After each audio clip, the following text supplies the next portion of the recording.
Hello from Hiroshima. We have now been in Japan for 2.5 weeks, 2 weeks, but this is exactly the halfway point today of our trip to Japan. So we started in Tokyo. We had just a very brief stay because we have a longer stay in Tokyo planned at the end of the trip. It's quite an intimidating city, so we just decided to do a short stay there and then circle back to it. But from there, we went to Kyoto and had a lovely stay in Kyoto. I think that the contrast between Tokyo and Kyoto was just really lovely. It's a much older feeling town, a lot slower paced, despite the fact that it's quite large, and a very high concentration of very, very old temples. But we'll get back into all of that. From there, we went to Nara, which was the ancient capital of Japan and home to the sacred deer that are so famous on the internet. And oh my God, they're so cute. Again, we'll circle back to all of this. And then from Nara, we took yet another bullet train and got to Hiroshima last night, which is where we currently are. Before I get into the episode, I do want to describe what this area is like. It is so lush and green and beautiful, and we're right on the ocean.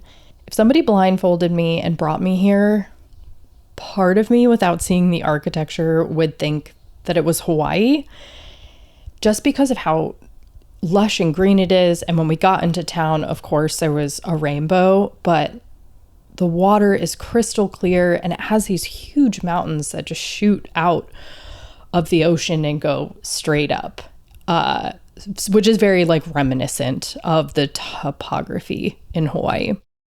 But we're here obviously to go to Peace Park to see the site of one of the atomic bombs that was dropped on Japan during World War II that ultimately brought the war to a close.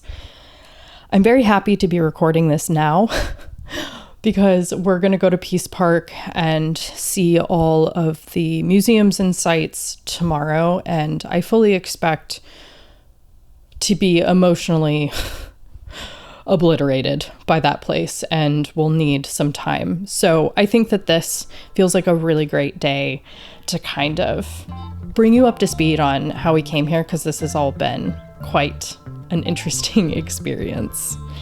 All right, let's get into it.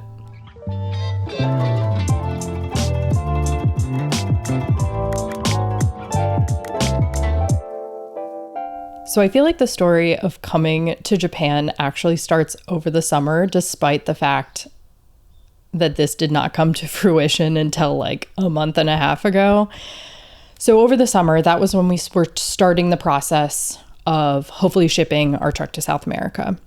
We were working with a shipping agent, and the way that whole process works is you let them know what your vehicle looks like, height, length, all of those sorts of things. Let them know where you're trying to go, when you're trying to go, what port you're trying to leave from, what port you're trying to show back up in. And we just were not having, it just was not going very well. I felt like we were being given information when it was too late.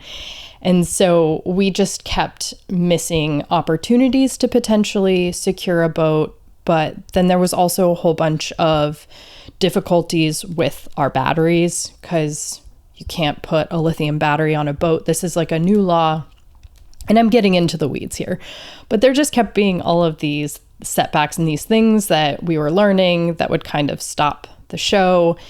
And over the course of that time when we were starting this process, we were traveling through Canada, we were filming another series, and to be completely honest with you, a lot of that was also not going according to plan.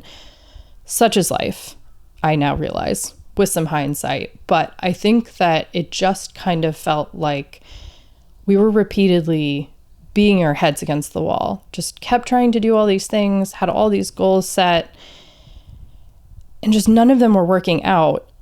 And I feel like when that happens, it just all of a sudden, you get to this point where you're like, okay, well, I feel like I need to reevaluate the situation. And I don't really know exactly when that happened for us or if there was any specific catalyst that led to that feeling. But towards the end of the summer, I think that we were both just feeling like we were trying to put a square peg into a round hole. And that maybe we just needed to take it as a sign that we needed to reevaluate the situation. So in doing the reevaluating, we decided that we were just going to take a little bit of time and we were going to go to our house in Joshua Tree and we were just going to focus on the post-production process for multiple projects that we had going on. We've also come to realize maybe this year, we've been feeling this like nagging exhaustion and have not really been sure like what that was or why it was happening. But I think that what we were starting to realize is that we spend so much time having all of these experiences, which is amazing. That is never lost on either one of us, and we are so thankful for it. But we're rarely taking the time to slow down enough to process any of that stuff. So we're just going and we're doing and we're seeing and we're experiencing and we're just putting more and more and more and more and more on top of that. And I mean that from like a mental, emotional, and work perspective. And so we were both just feeling like maybe we should just take some time, slow down, really focus on getting this work done. And this was kind of starting to get into the fall. Then we'll just kind of assess where we're at from there. But we just had deadlines approaching and it just felt like we need to sit down, buckle up, and just get it done. So we sat down and we spent almost 2 months sitting still, solely focusing on getting work done. And it was everything I think that we needed. We were working, just to clarify the projects that we were working on and to just let you know what was going on so you can go and enjoy those things, because those things are all starting to finally see the light of day. We were working on a 2-part series that was kind of documenting our time in Australia, as well as our 5-part series for Axe Overland, which was kind of documenting our time in New Zealand, both trips that we took earlier in the spring. And we really wanted to kind of have a very different approach for those projects. And it just felt like taking the time to sit still and like really invest all of our time, thought, and energy into those things, I think ultimately was so rewarding. I think that it shows in the finished product. We made two different things that are very separate from each other, but we kind of found a way for them to like nod back and forth between each other. And it was just a really creatively fulfilling process to be able to spend a little bit more time in the post-production process to put a little bit more finesse and flair on them, and concept, which required us to spend a little bit of time actually doing additional filming while we were in Joshua Tree. So it was very rewarding. I'm so thankful that we did that. As our time in Joshua Tree was starting to come to an end, we were starting to get towards the end of those projects being complete, and we were ready to kind of be on the move again. We were realizing that there was no way our truck was going to be in South America this year. There had also been a port strike, and so a lot of the shipping agents were not really even willing to put new boats on the calendar. So we were just like, full stop, this is our sign. We just are not going to try to ship our truck until we'll just reevaluate next year. So then we realized that we had this gap between our time in Joshua Tree and the holidays when we were hoping to go home to family. And I think that the reason that we were pushing so hard to be in South America this year is I just think that Owen and I are feeling very ready to be very out of our comfort zone. Traveling around in North America, which is what we've been doing for all of these years, almost 9 years now, that is now very much in our comfort zone, is the best way to put it. Even though we constantly are out in the unknown, going to places that we still have never been to. There's just this level of comfort that exists with the way that we have been traveling for all of these years up until now. And so it just felt like, well, we built this new truck. We're ready for a change. Obviously, it just felt like the logical next steps were to send the truck to South America. We just really wanted that culture shock. We really wanted to be out of our comfort zone. We wanted to be in a place where communication with other people is difficult. And I know that kind of sounds weird, but I just think that as we've kind of pushed our comfort zone further and further out, it feels like we have to take more and more intentional steps to find the edge of our new comfort zone. And it just felt like a language barrier. And being on the other side of the globe was just what we needed. And I think that I was feeling this really intense frustration that this thing that I really felt like I needed, this push to be, in a new place, in a new environment, it just felt like the only way that it was going to get achieved was to leave. And then for whatever reason, I don't know, we just get stuck in these tracks, these trains of thought where you're like, this is what I'm doing. This is what I've been working towards for so long that for some reason, it just feels like all of a sudden you put these blinders on and you cannot see any other option that lies outside of that. I think that that is a crucial flaw of mine. I have run into this multiple times in my life, and I don't know how it came up.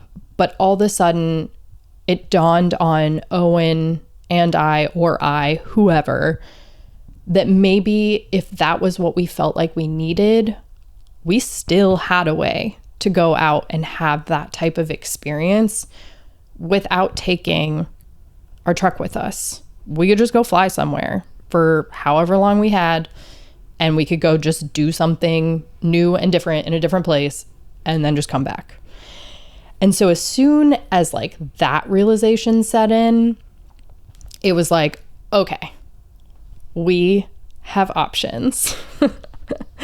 And I do feel the need to say, now that I'm here in Japan, I also just feel like traveling in our truck, no matter where our truck is also to some degree solidly rooted inside of our comfort zone, because that truck is so comfortable and is so familiar to us that it feels like it puts maybe a barrier between us and what we're doing to a certain extent. So I would even make the argument that going somewhere and doing this trip the way that we've been doing it has solidly been feeling like what we actually needed.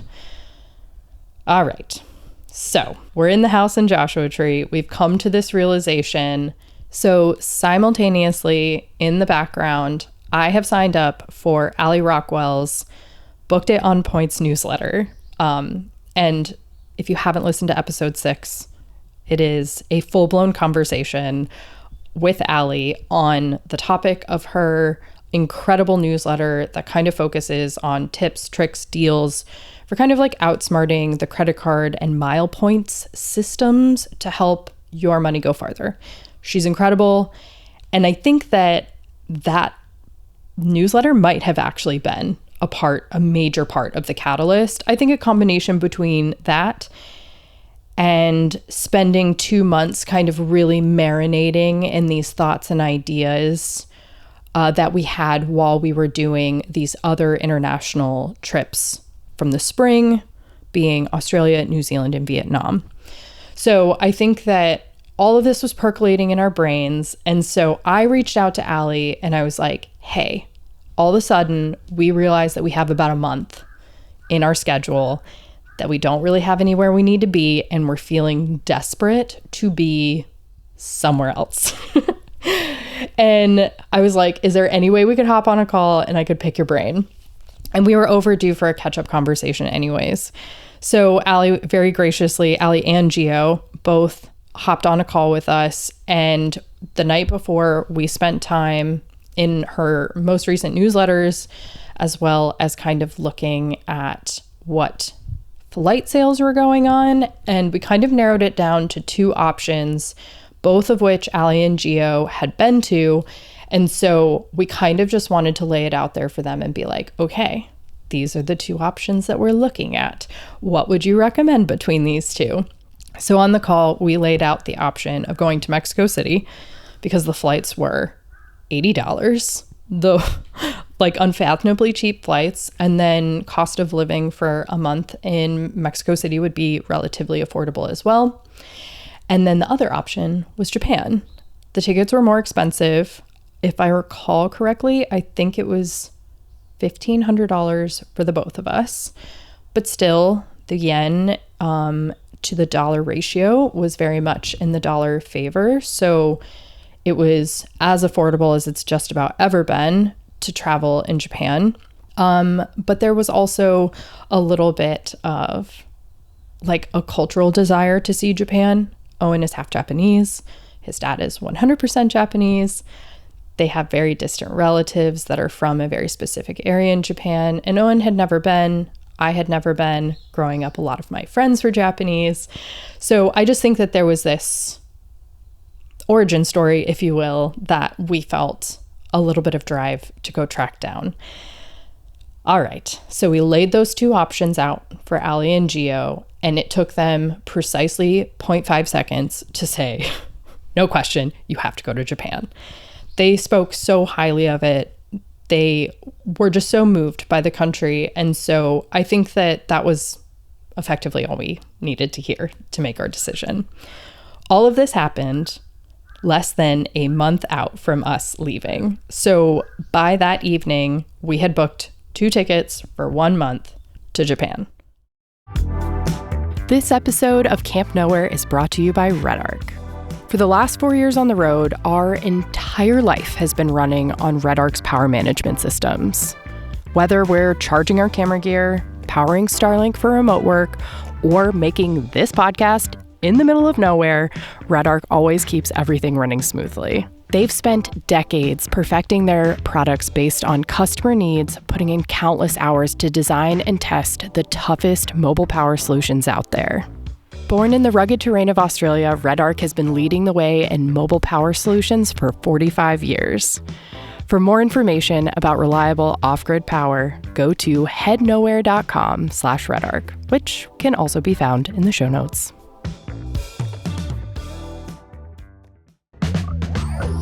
Hey there, Mac here. I don't know why I said that. It's always Mac. Anyways, if you're enjoying Camp Nowhere, maybe you would want to consider checking out our Patreon. By joining, you'll get access to a ton of cool things, such as the ad-free version of this podcast, early screenings to our films, behind-the-scenes glimpses into life on the road, and a whole lot more exclusive content. Plus, your support helps us keep creating and improving as multifaceted storytellers. We legitimately could not do it without you, so a big thank you to everyone who has already joined us in our sunny little corner of the internet. If you're curious, take a spin around at headnowhere.com/Patreon. See you there. I think primarily what I'm going to be talking about for the rest of this episode is just kind of our initial impressions, because I can already tell Japan has struck a chord in me that has been untouched. I think my entire life. And I can't exactly put words to it yet. I think it's going to take some time for it all to kind of come into focus and to gain a better understanding for it all. So I think that just going off of some initial impressions is a great place to start. And I think that the first thing is just the age and history that is laid on top of each other here. I love history. I love it so much. And I think that the lack of like truly old and ancient history is something that I really miss in the United States. And I say miss, I grew up moving all the time, all over the world. I had like 20 something moves under my belt by the time I went to college. And one of the places that I lived was in Germany. I was born in Germany, and I lived there again for part of middle school and high school. And I just think that a good number of the very informative years of my life were spent kind of surrounded by ancient and very, very old history. And I love it because I think that it just gives you this really interesting perspective in life and in your day-to-day life of how fleeting we are and how many people have come before us. And I think that it just keeps this reminder in your head at all times that maybe everything is just temporary. Not maybe, everything is definitely very temporary. And it's just a perspective that I enjoy holding in one hand at all times. I just think that it's important for me, for my like mental well-being. And so here in Japan, it is not uncommon to just stumble on a temple that was made in 600 CE. That's so old. In the United States, like we're barely over 400 years old. So just to walk through a perfectly like modern neighborhood and to stumble on these, 1,000-year-old temples is just baffling to me. And so cool to see so many things stand the test of time. So on that first day that we were just wandering around Tokyo, we stumbled on the National Museum, and we didn't really have any plans for that day or any of those first 3 days in Tokyo. And I looked at Owen and I was like, I feel like we should go in. I think that this is a great way for us to kind of get a general understanding for the place. And I will say that it was like the perfect thing that we could have done, because I think that we instantly realized the incredibly large knowledge gaps for this area of the world in both history and art that we have. It's just baffling how little, honestly, we knew. But some of the big takeaways, and this is nerdy stuff, so bear with me. The first human inhabitants of the Japanese archipelago have been traced all the way back to the Paleolithic era. So this is about 40,000 years ago. These people made these gorgeous pottery, like they were just excellent with pottery.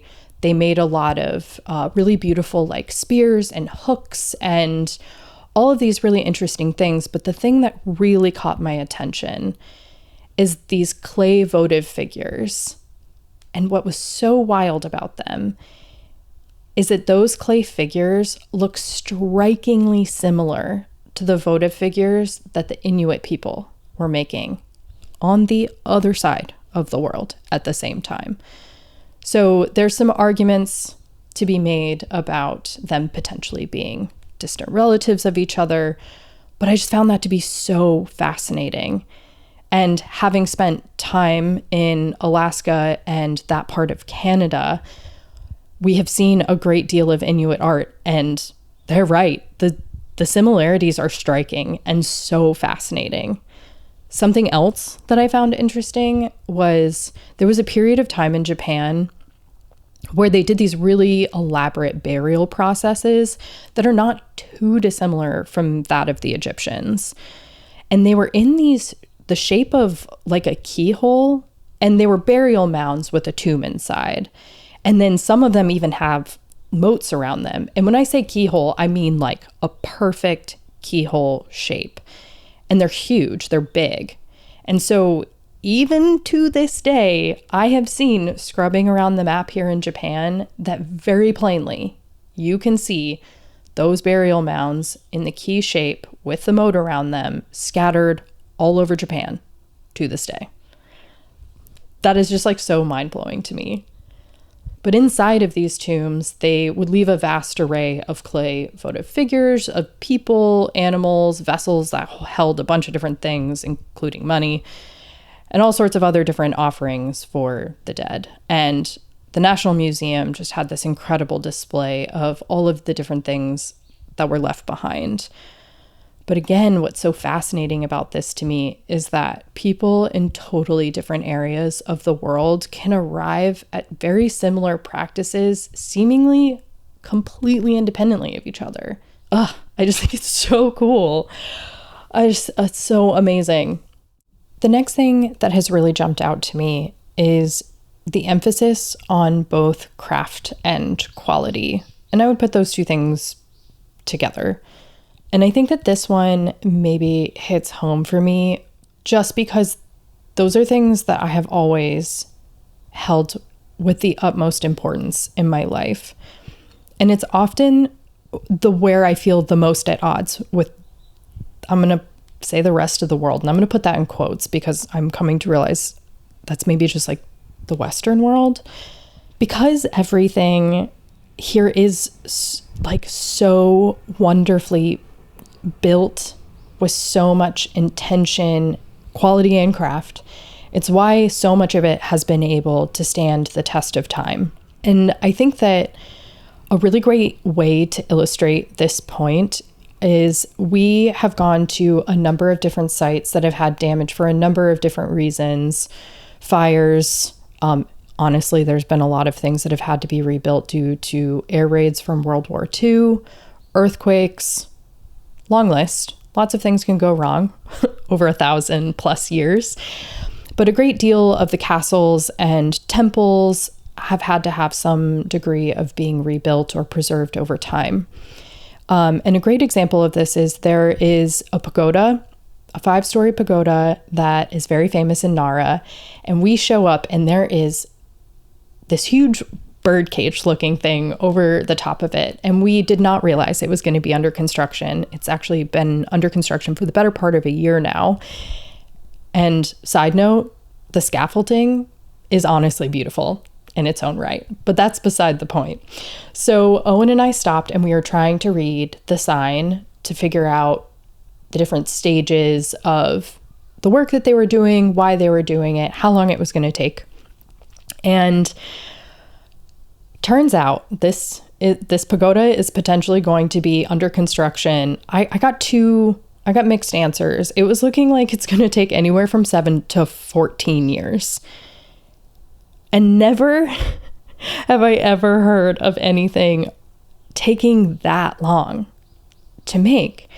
But underneath it, they were like, thank you so much for your time and your consideration during this. But the reason we're doing it is because we want to be able to pass these beautiful things on for multiple generations to come, and that good things take time. And I almost cried. I just thought that was such a beautiful sentiment, to just let things take the time that they need to be done right, and to be done in a way that it will be able to be a gift for so many people that come after us. And that seems to be a thing everywhere. There's so many businesses. I was looking into having a signet stamp made.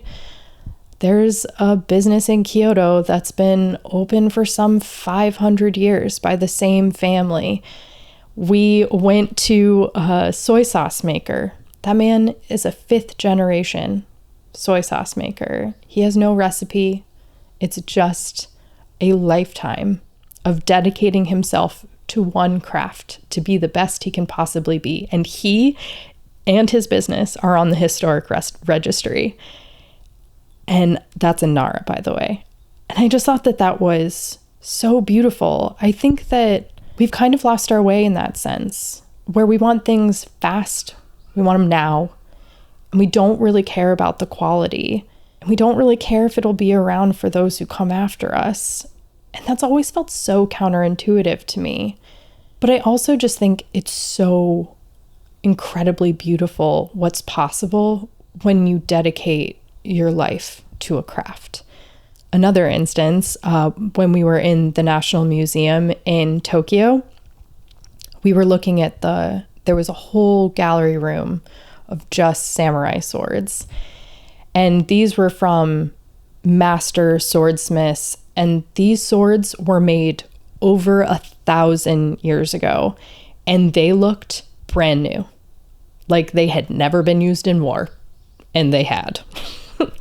It was just so baffling to me. And what's so crazy about the way that those samurai swords are made, every single ounce of the original piece of metal that is started when the forging process begins is present in the final sword.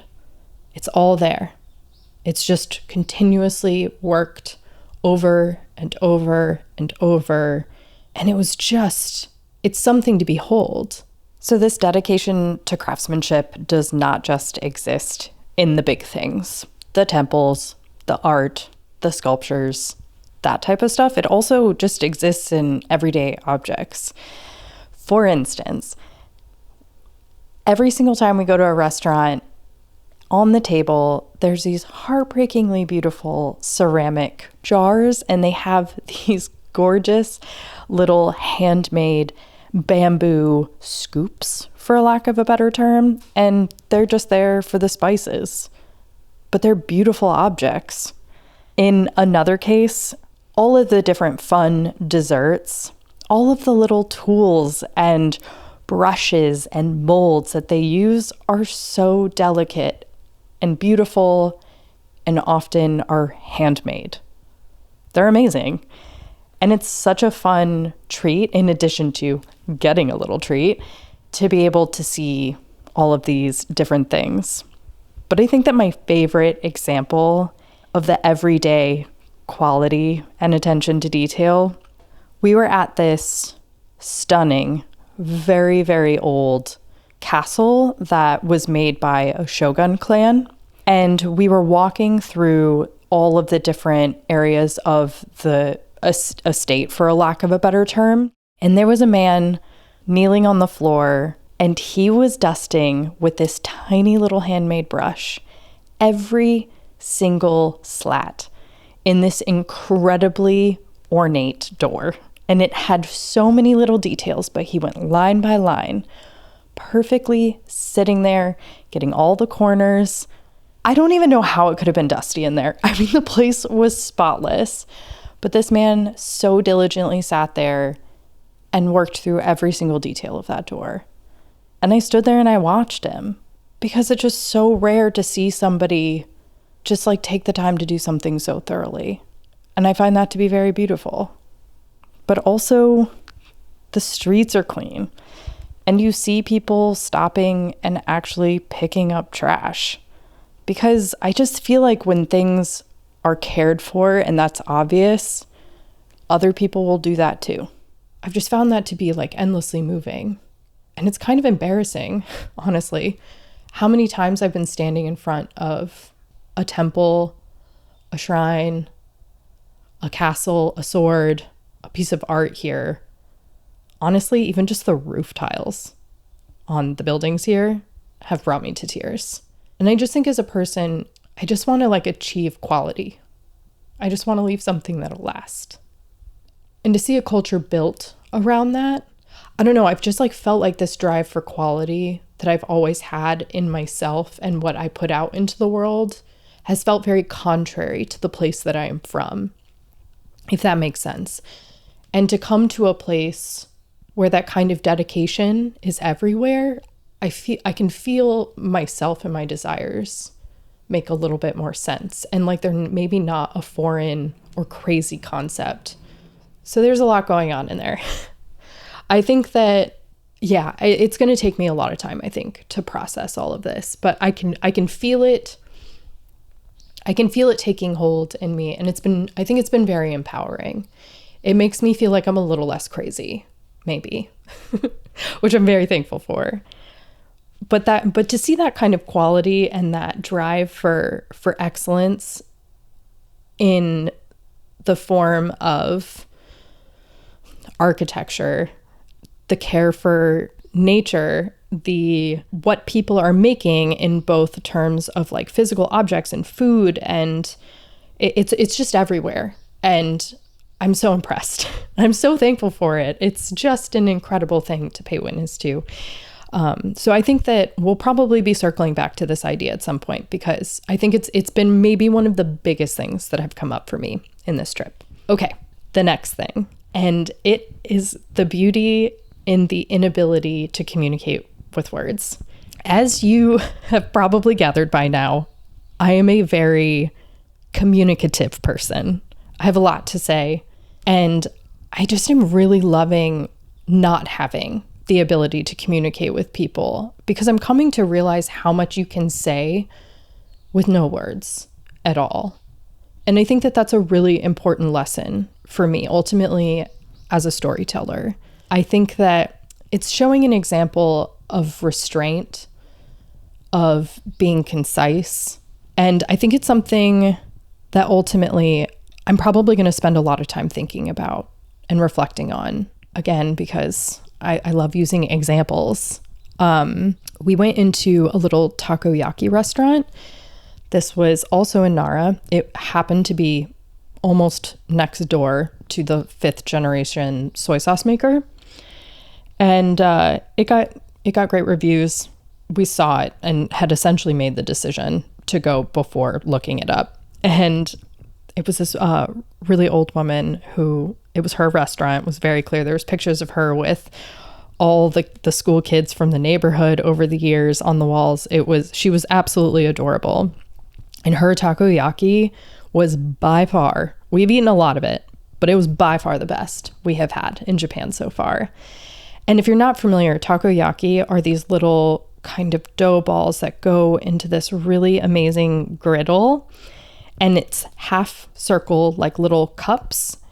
And they use chopsticks, and they're just constantly turning them. There's usually a little piece of octopus in each of the balls, but they're using their chopsticks and they're constantly turning them, and they come out as these like perfect golden little spheres.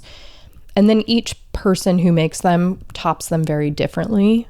Bonito flakes, QP mayo, all sorts of different things. Usually kind of like a sweet, like teriyaki sauce or some sort of like brown sweet sauce. And then there's like any number of things that can be put on top of them from there. So hers were legendary. They were so good.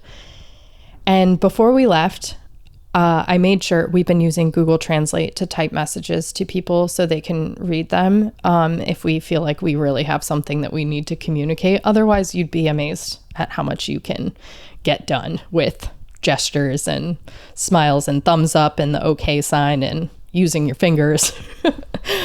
So we decided that we wanted to like make sure that she knew that her takoyaki was the best that we had had in Japan. And she was so excited. And so ultimately, I think that she was honored. And clearly, like, what happened next is like really moving to me. She followed us out of the restaurant and she bowed and held the bow until we walked all the way around like an entire city block. I just think that like we saw her and she saw us, and we really didn't hardly have to exchange any words at all to do that. And that kind of connection feels very rare to me. I'm sorry, I'm crying again. I just thought that that was really beautiful. But I also just think that when you can't communicate and like maybe put things out into the world, because I think that that's what talking is. It's just this putting out of ideas and feelings into the world. But when you can't do that, you kind of just move in and you spend a lot more time thinking and feeling and thinking about the things that you're thinking and feeling about. And I think that there's something very important about that, about taking time in a place where you can't communicate to really move inward and just observe both what's happening around you and inside. And I found that portion of this trip to be very rewarding. All this to say, there has still been so many people that I really wish that I could have a conversation with. I have so many questions for some people. There was this, it was the night of our premiere of the X Overland series, which was very rewarding to be in Japan while a project that we had worked so hard on leading up to this trip. And we decided to do something special for dinner. And we went to this Kyoto style sushi restaurant. And Kyoto style sushi, just so you know, because I certainly did not, the portions are much bigger. And not only that, they specialize in using mackerel. And Owen found this incredible Kyoto-style sushi restaurant that has won a ton of awards from the country, from the city of Kyoto. And it used to be run by a husband and wife. Sadly, the husband has passed away in recent years, and it's now just the wife running a sushi restaurant, which is actually relatively rare. And we didn't have many words that we could share between the three of us, but she was so sweet and cute and animated. And despite the fact that we couldn't communicate, she was always checking on us. And I just had so many questions because the place was tiny. It closed at 7, and there was just awards hanging all over the walls. And I cannot for the life of me now remember how long this place had been open, but one of the reasons why Owen wanted to go was because it had been around for so long. And I just have like so many questions for her. And we actually met somebody today that I also wish that I could have a conversation with. So we're not staying in Hiroshima proper. We're a good ways, like 11 stops on the train outside of town. Owen and I really wanted to get a taste of what it would be like in more of like a rural residential area. And so there's not a lot of restaurants because, again, it's just like kind of a quieter part of town. But there was this one restaurant that had incredible reviews. And so we just clicked on it because we were curious about it. And it's called BB Geek. And it is this woman who has opened a restaurant that essentially was built to enshrine her incredibly vast collection of Star Wars memorabilia, in addition to her Alien memorabilia, along with some other, I would say, sci-fi movies of that same era. And we decided to go today. It was incredible. She was incredible. It was 3 whole stories almost. No, it was 3 whole stories of wall-to-wall Star Wars memorabilia. And she was blasting the soundtrack to Star Wars. She had all of these screens on the wall that were playing all these incredible Star Wars visualizers. And she was so sweet. She wanted to make sure we saw every corner of her collection. And the food was insane. It was so good. While we were eating, she brought a Baby Yoda, like little animatronic character, and just sat him in front of me to entertain me while I ate. And when we stood up to pay and to thank her, she wanted to know where we were from, and she took a selfie with us. She made sure that we tried on some of the actual fully working helmets. Owen was Boba Fett. Oh my gosh. It was just her enthusiasm and her joy for what she loves and her willingness to share it with anyone who was willing to come to her restaurant. It just makes me, I just had so much joy seeing her be herself to the nth degree and to have fully created like a temple to what she loves. And then the other thing that I just found so interesting about her and her restaurant is that now we've been in Japan for a while. When you eat, it's so quiet. Like the conversations are quiet, they're subdued. But everybody who was eating at her restaurant, the conversations were loud and boisterous and animated. And I just thought, this woman has built a temple for what she loves, and people who love the same thing are showing up. I think that woman has maybe one of the most fulfilling jobs that there might be out there. Anyways, I'm rambling. All of this to say, I just wish I could talk to her. I have so many questions. I'm so impressed. I'm thankful that she exists. Anyways, all that to say, it is both beautiful to not be able to communicate, but it's also such a gift when we can. If there is one thing that people ask me more than anything else, it's how I store my clothes on the road. I have been using the same set of Eagle Creek packet cubes for the last 8.5 years. Since 1975, Eagle Creek has logged more miles and cleared customs more than anyone in the business. That hard-won insight is built into everything they make, from luggage to packing cubes and everything in between. In fact, I store my film in an Eagle Creek bag that was handed down to me from my grandmother who used it in her travels over 20 years ago. And guess what? It's still going strong. Check them out at headnowhere.com/Eagle Creek. As longtime fans of Eagle Creek, we're proud to have them as a part of our everyday life, but also as a sponsor of Camp Nowhere. 1 trekking pole, 2 trekking pole. I was just setting up my trekking poles because we are about to go for a hike, and I had a thought. I love my trekking poles so much. Just setting them up gets me so stoked to be out on trail. And I think that just having the right piece of gear for the job just kind of does that to you. It makes you excited to get outside and do what you love. As a self-proclaimed gear nerd, I have made detailed gear guides plus some handy affiliate links and discount codes for brands that we personally know, love, and trust.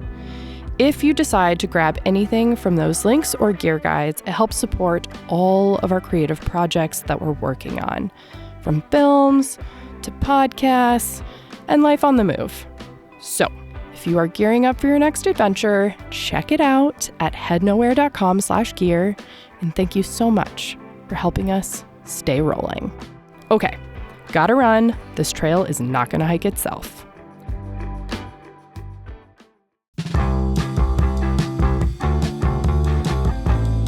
If you would like some visual reference for some of the things that I've talked about in this episode, be sure to check out the blog post.